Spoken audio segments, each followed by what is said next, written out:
Muito bem, amigos associados do IARGS, estamos aqui com mais uma conversa sobre a atualização do Código Civil, já nessa temporada de 2025. Estou aqui com meu amigo, colega de profissão e colega associado também do IARGS, Roberto Vinícius Saraiva. Roberto, muitíssimo obrigado por dedicar esse tempo aí para Obrigado. nós, para o IARGS e para os colegas advogados, tanto os associados quanto os não associados do IARGS. Vou apresentar o teu breve currículo, tá, Roberto? Roberto é advogado, né? Mestre em Direito, professor de pós-graduação, sócio do Centro de Certificação e Consultoria em ESG, tema do futuro, né? É um tema lindo que eu inclusive estou tentando incorporar ele nos meus estudos a partir do Código Civil. Eu acho que pode ter uma interconexão aí.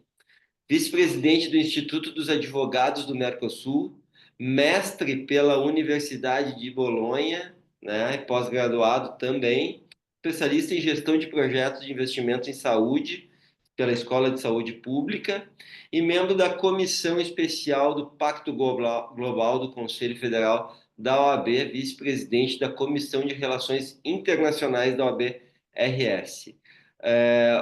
Como membro da Comissão Especial do Pacto Global do Conselho Federal da OAB. Então, no âmbito federal, o Roberto tem uma atuação muito forte aí no âmbito estadual, âmbito nacional e âmbito do Mercosul pelos advogados. Isso é essencial para que a gente possa, enquanto instituição, a OAB, enquanto uma instituição, possa dialogar em diversas esferas, né, Roberto? Porque os nossos interesses, eles não estão restritos à nossa aldeia, né?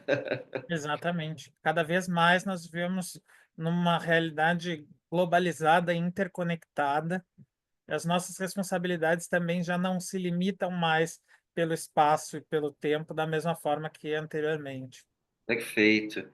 O Roberto vai falar sobre responsabilidade civil nessa atualização do Código Civil, artigos 927, 927-A e 927-B, que tem uma mudança bem importante. A responsabilidade civil vem em franca ascensão teórica dos últimos 30 anos. Eu acho que ela nunca teve tão desenvolvida, né? O próprio Código Civil de 2002 é uma,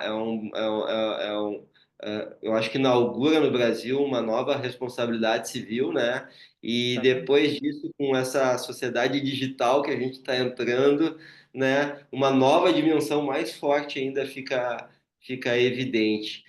Roberto, além dessa conversa que tu vai nos proporcionar, já quero te deixar o convite para participar da nossa outra playlist sobre direito civil digital, tendo em vista essa conexão óbvia da responsabilidade civil aí nessas dimensões materiais e digitais. Obrigado, Maravilha. Roberto, por te passar a palavra. Vamos lá. Em primeiro lugar, muito obrigado, Arnaldo, pelo convite gentilíssimo. Me sinto lisonjeado de estar aqui, participando desses diálogos sobre a atualização do nosso Código Civil, uma das legislações mais importantes que nós temos em qualquer contexto jurídico.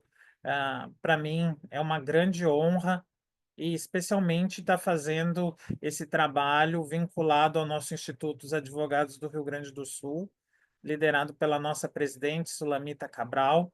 Muito obrigado pela oportunidade que o IARGS nos proporciona, especialmente o prazer muito grande de dialogar com um grande professor da área do direito civil, né, meu amigo Arnaldo Rizardo.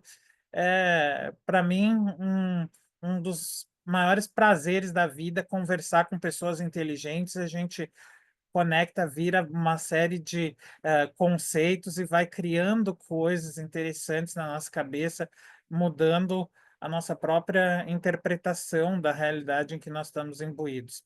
Então, muito obrigado pela oportunidade e aceitando o convite não só para participar dessa playlist sobre a atualização do Código Civil, mas também a playlist com relação ao direito digital.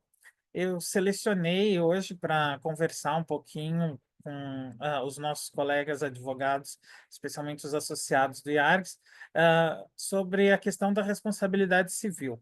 Tá? Como o professor Arnaldo comentou, essa temática ela realmente vem em franca expansão.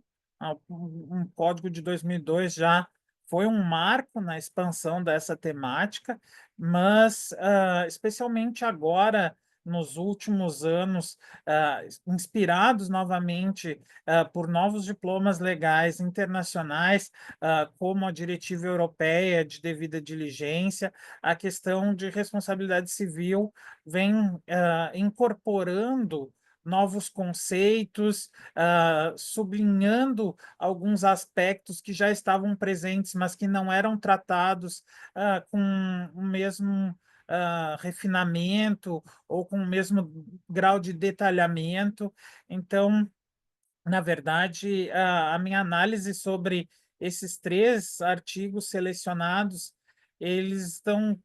ela está muito vinculada à incorporação de um conceito que não é novo, mas com que o modo com que nós estamos trabalhando com ele vem sendo renovado, que é o conceito da devida diligência. Mas se nós formos pegar os três artigos e procurar assim qual é o mais interessante, o que é mais novel que vem nessa nova redação é justamente a questão da devida diligência.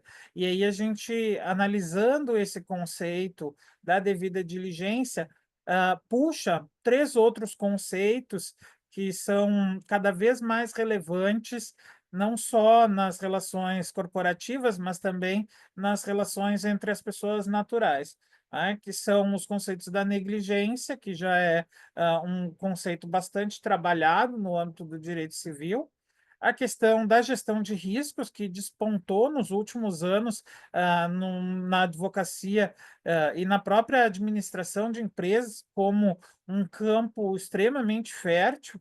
A questão da gestão de riscos para a empresa se tornou parte da estratégia da administração das empresas e as questões de prevenção, né? Que esses três conceitos se interrelacionam e fazem muito sentido quando estudados de maneira conjunta. Então, partindo do texto mesmo, da proposta de alteração, né, no projeto do Código Civil, projeto de lei número 4 de 2025, o artigo 927 ele já foi modificado, se nós pegarmos a redação do Código de 2002, e ele traz, eu chamo aqui a atenção para o inciso 3, a questão da responsabilidade daquele responsável indireto por ato de terceiro a ele vinculado, por fato de animal, coisa ou tecnologia a ele subordinado. Então, aqui nós vemos uma ampliação do conceito de responsabilidade civil, pontuando especificamente as questões vinculadas a coisas e tecnologias também, aí puxando o gancho da questão digital, né? As tecnologias vinculadas a uma determinada pessoa natural ou uma pessoa jurídica também se tornam ah, autoras de dano que pode se tornar dano indenizável, tá? Então, é um conceito bastante interessante e bastante inovador. Não se falava em uma tecnologia causadora de um dano antes dessa nova percepção que nós estamos vivendo num mundo inexoravelmente digital, ah, e que tem essas novas tecnologias, especialmente as inteligências artificiais, têm a capacidade de gerar dano e esse dano deve ser indenizado, né? Então, esse primeiro ponto que eu destaco me chama bastante atenção. E aqui, quando o código começa a propor, o projeto começa a falar, de responsável indireto por ato de terceiro, esse conceito ele já existia no Código de 2002, mas ele tinha situações bastante específicas nas quais ele era aplicado.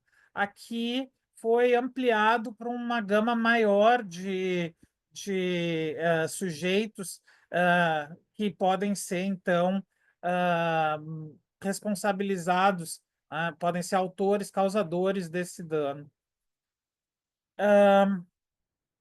Aqui no artigo 927-A da proposta de alteração, todo aquele que crie situação de risco ou seja responsável por conter os danos que dela advenham, obriga-se a tomar as providências para evitá-los. Aqui fica bastante clara a obrigação que eu referi anteriormente com relação à devida diligência. Então, o código passa a obrigar todo aquele que cria uma situação de risco. A responsabilidade civil, até o Código de 2002, estava extremamente focada no dano efetivo, tá?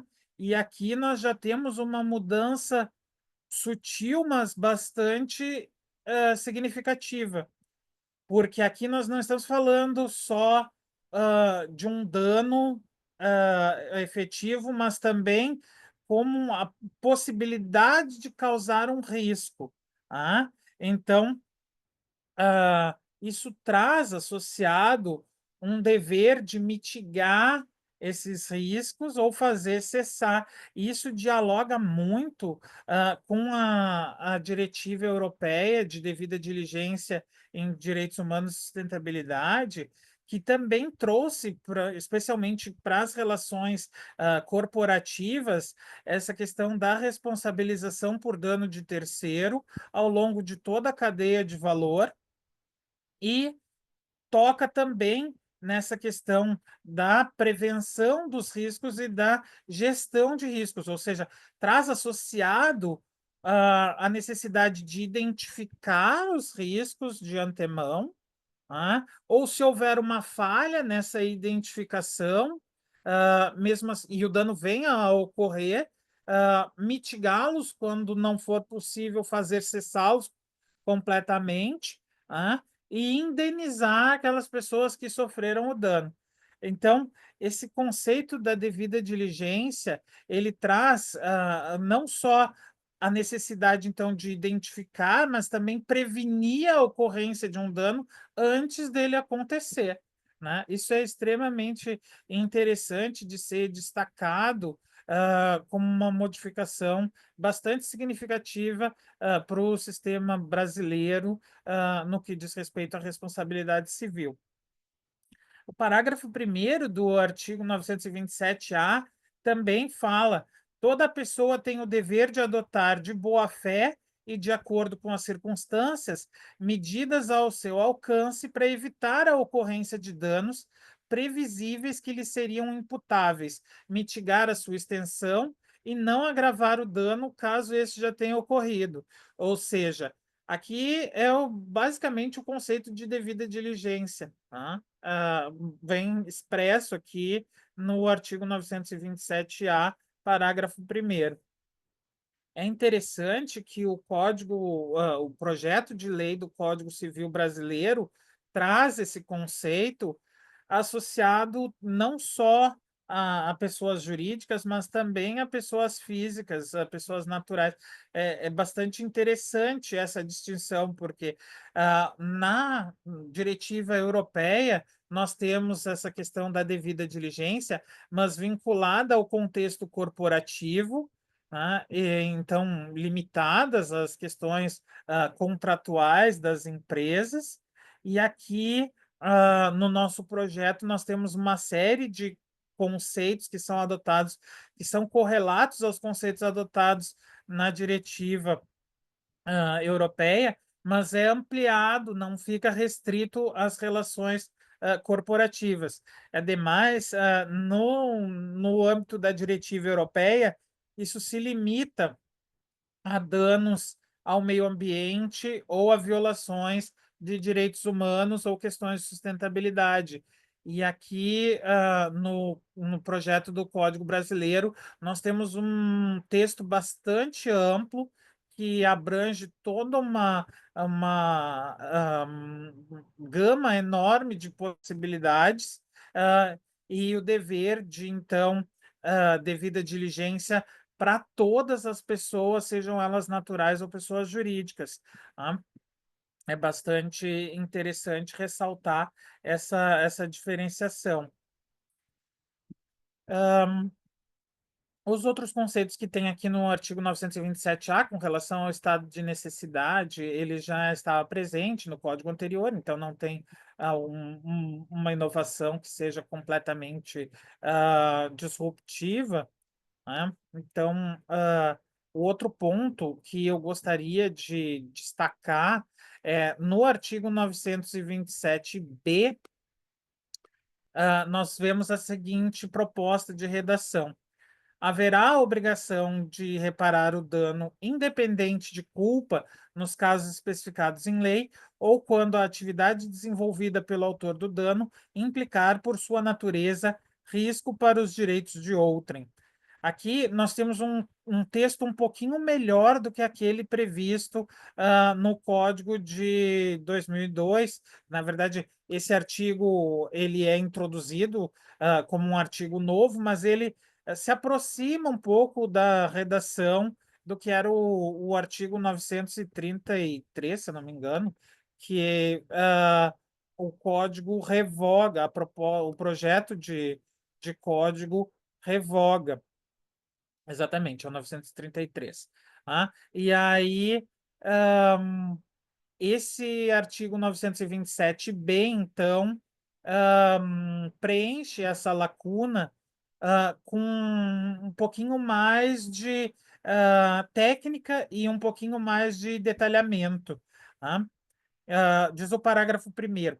A regra do caput se aplica à atividade que, mesmo sem defeito e não essencialmente perigosa, induza por sua natureza risco especial e diferenciado aos direitos de outrem. São critérios para sua avaliação, entre outros, a estatística, a prova técnica e as máximas da experiência.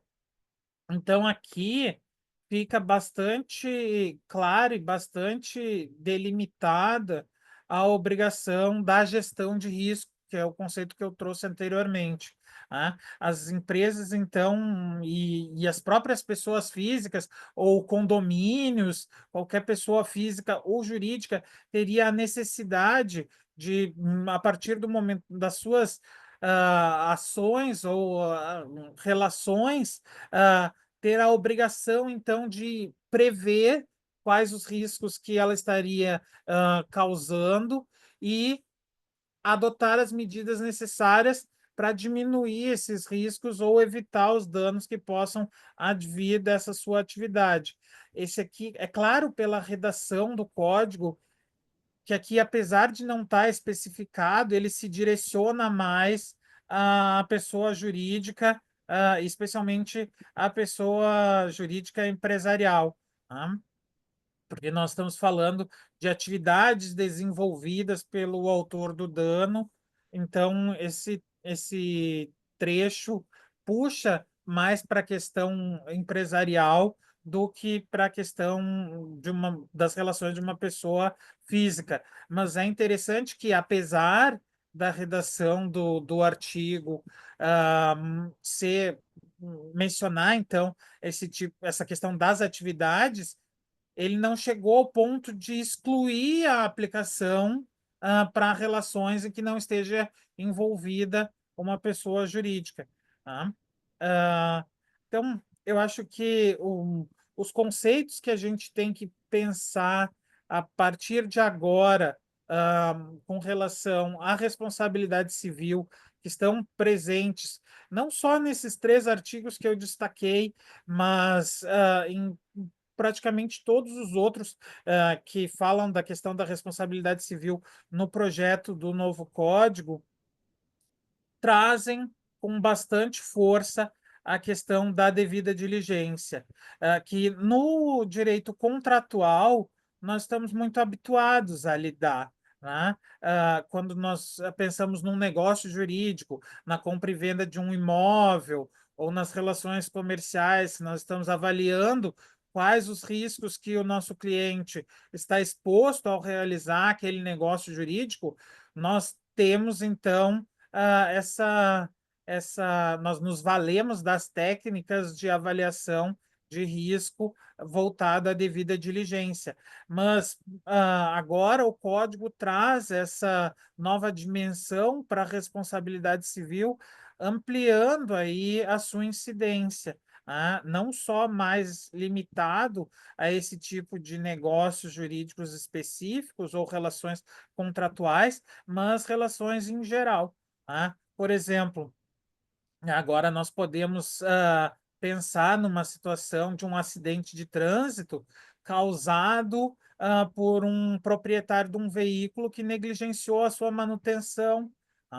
E, claro, isso não é uma questão nova, porque já havia a responsabilidade civil por situações de culpa no Código de 2002, e esse dano ele já seria indenizável, mas aqui o Código traz uma necessidade de sublinhar a importância da devida diligência, e isso tende também a refletir no grau de responsabilidade que está sendo imputado. Então, eu vejo como possíveis consequências dessa disposição do código em mencionar especificamente o dever de diligência, uma possível vontade do legislador de majorar a punição de quem é negligente. Ou seja, a pessoa tinha obrigação de saber que aquele risco existia. Então, ela tem que ser responsabilizada por não adotar as medidas para eliminar esse risco. Então, situações, inclusive, que nós temos nas questões de responsabilidade médico e responsabilidade de profissionais de saúde.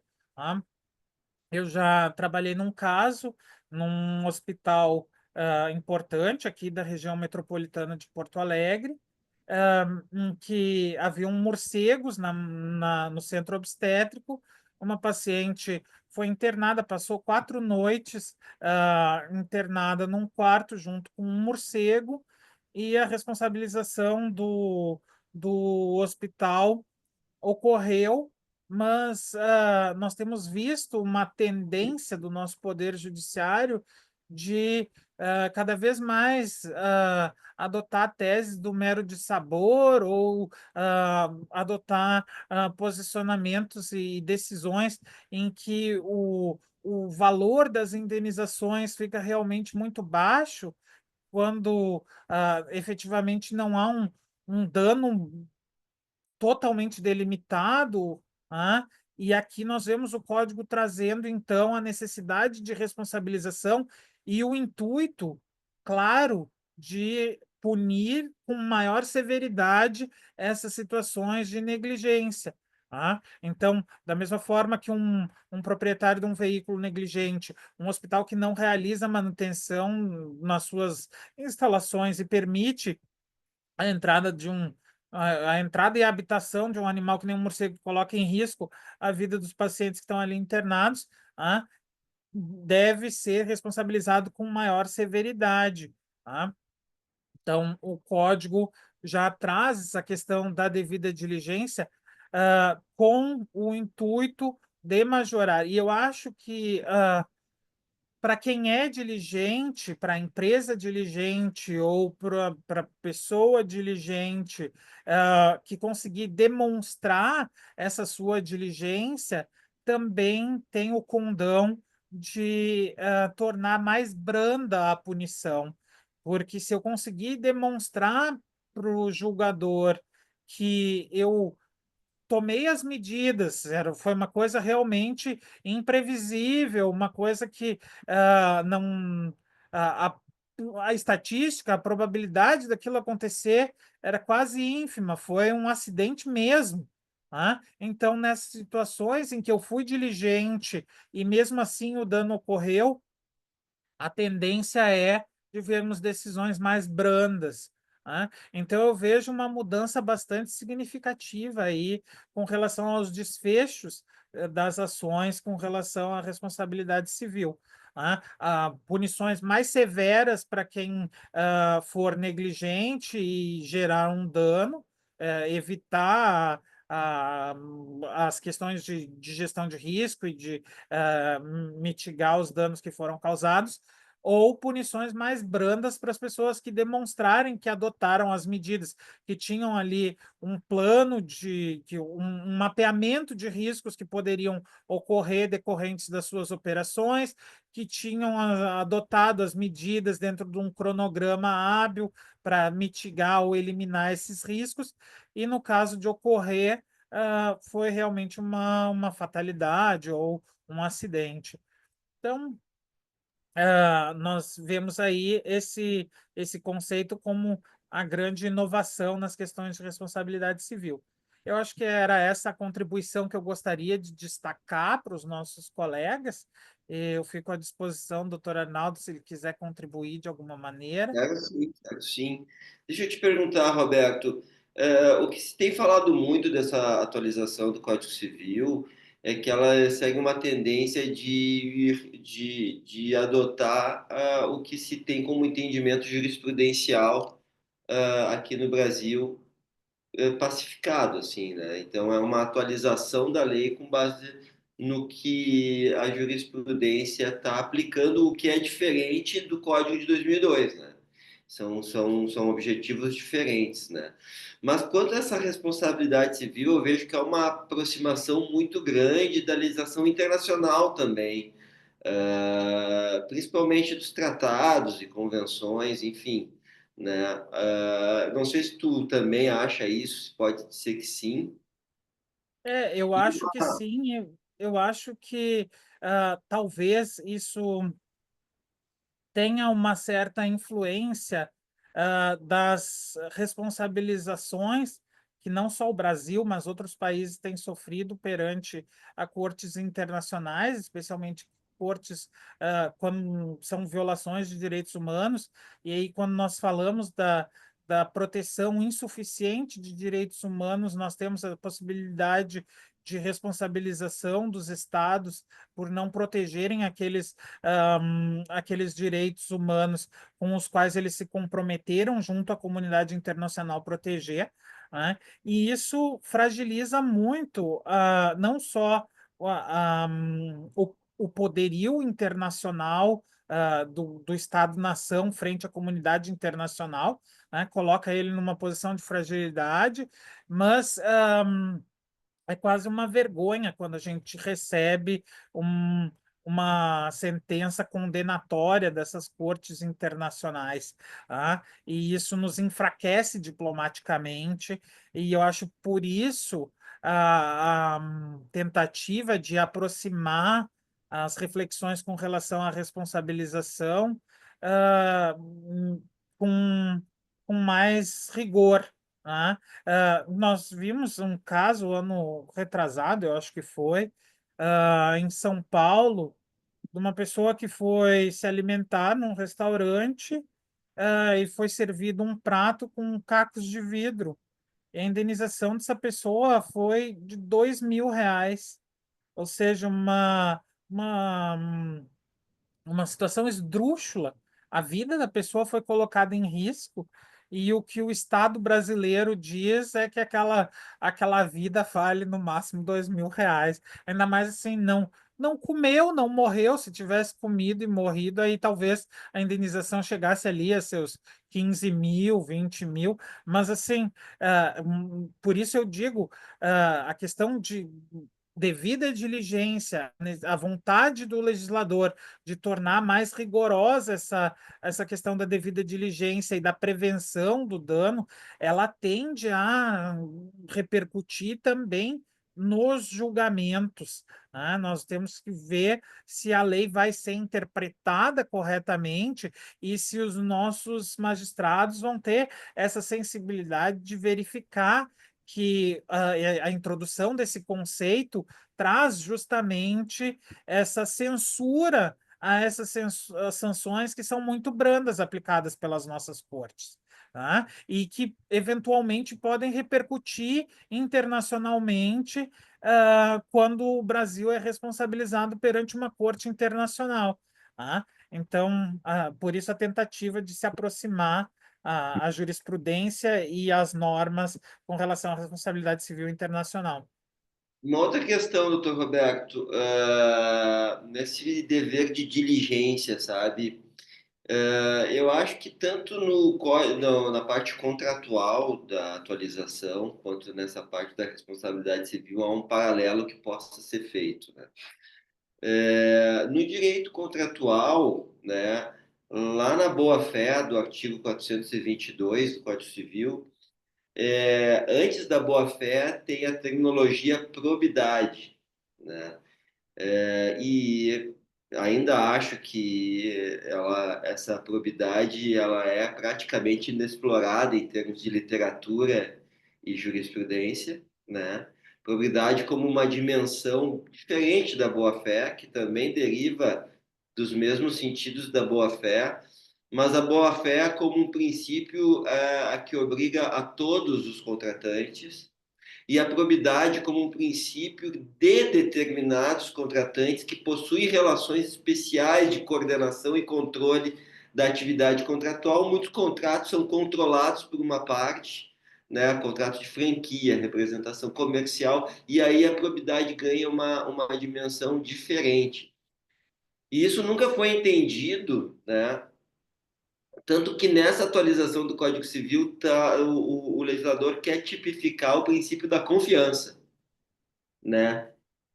A confiança como sendo, e aí vem o conceito errado para dentro do Código Civil, né? A confiança como sendo um princípio que resguarda a expectativa, a fase pré-contratual, né? Uhum. Mas a confiança, veja bem, nas relações de longo prazo, como franquia, representação, plataforma digital, joint ventures, qualquer, principalmente relações comerciais, né? A confiança, ela é um princípio que perpassa toda essa relação, porque é uma relação de longo prazo.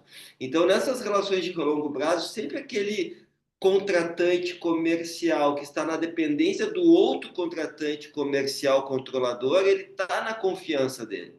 Então, já vem um conceito errado de confiança, um conceito limitado, mas que, de certa forma, a gente critica a falta de conhecimento do legislador ao aplicar os termos, né? E são todos juristas, né? Porque não é o legislador, enfim, que faz isso, mas é uma comissão de juristas, né?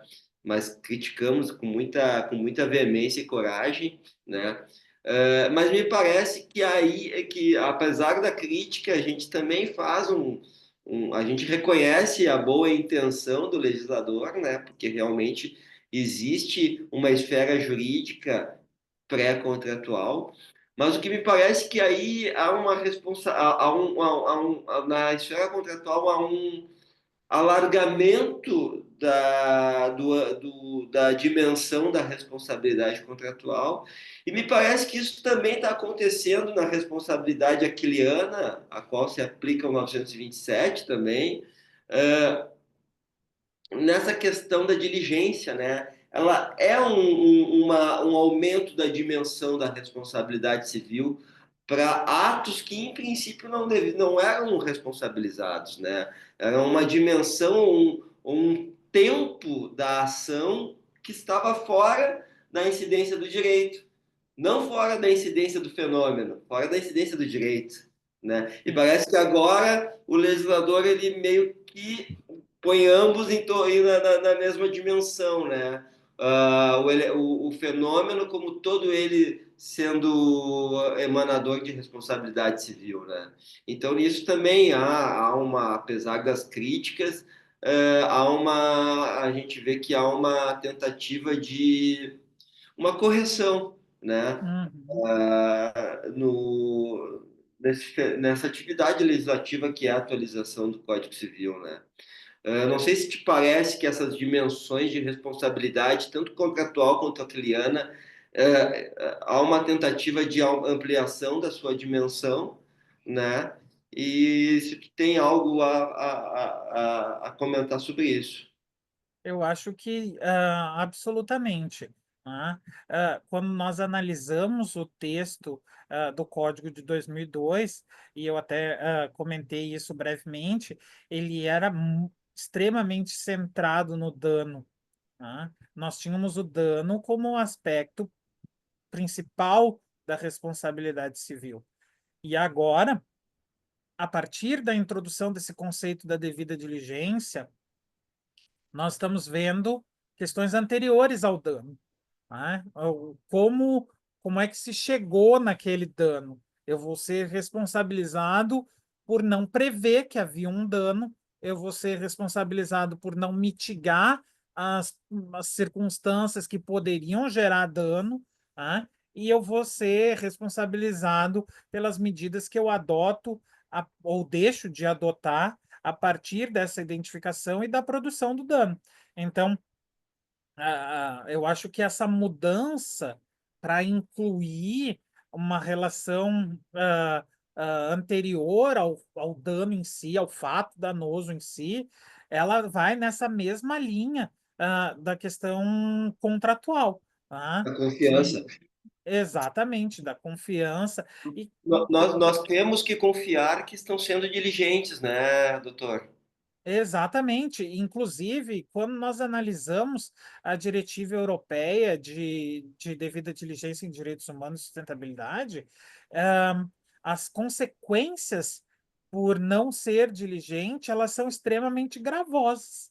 Tá? Uma empresa que não conseguir demonstrar, até mesmo para os seus parceiros comerciais, tá? Primeiro que se colocou uma obrigação para as empresas que operam na União Europeia, a obrigação de prever contratualmente as responsabilizações com relação à mitigação de danos, identificação e mitigação de danos. Ou seja, a empresa europeia pode exigir contratualmente dos seus fornecedores, parceiros comerciais, inclusive de elos posteriores a ela na cadeia produtiva, como distribuidores dos produtos ou como transportadores, tá?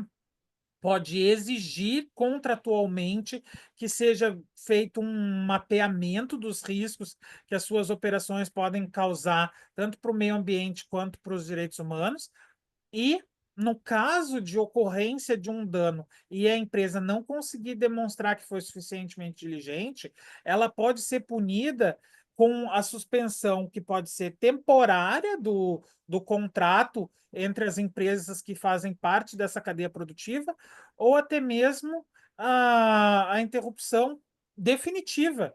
Aquela empresa simplesmente não pode mais operar com nenhuma empresa que opere na Europa. Então, é, é uma responsabilização bastante severa, né? As penalidades são muito severas, e eu acho que aqui o legislador brasileiro percebe essa mudança do contexto normativo internacional e vai na mesma linha, tentando incorporar esses novos conceitos às relações comerciais e entre empresas no Brasil. Tá? Mas aqui nós ainda fomos além, porque nós não nos prendemos só às relações entre pessoas jurídicas e o ambiente corporativo, mas nós também ampliamos isso para a responsabilidade civil como um todo. Então, eu Sim. acho essa mudança bastante salutar, eu acho que isso permitirá uma agilidade das empresas brasileiras em se adequarem à norma internacional de uma maneira mais fácil, né? A partir do momento que a legislação nacional brasileira já impõe algumas obrigações que também vão ser esperadas por seus parceiros comerciais internacionais, se torna mais não só palatável, mas ágil também a adoção de medidas. Doutor, eu acho que a gente teve as mesmas impressões, né? E eu acho que é isso, né? Avanços, não avanços perfeitos, mas avanços. Exatamente. A minha impressão geral, assim, e eu trabalho com responsabilidade civil há muitos anos, é de que a mudança é bastante sensível às alterações que têm sido sentidas, não só no Brasil, mas também na Europa, uma vontade de corrigir alguns defeitos que nós temos visto nas decisões judiciais, né, tornando mais brandas as decisões, as punições em situações em que precisam ser mais brandas e tornando elas mais severas em situações em que elas realmente precisam ser severas. Então, o código, se aprovado o projeto, vai trazer uma melhora significativa aí, desde que aplicado corretamente. Então, acho que a doutrina tem também um papel muito importante agora, ao analisar esse novo texto, introduzir as definições corretas que vão amparar, então, o nosso poder judiciário, nossos operadores do direito, nossa advocacia.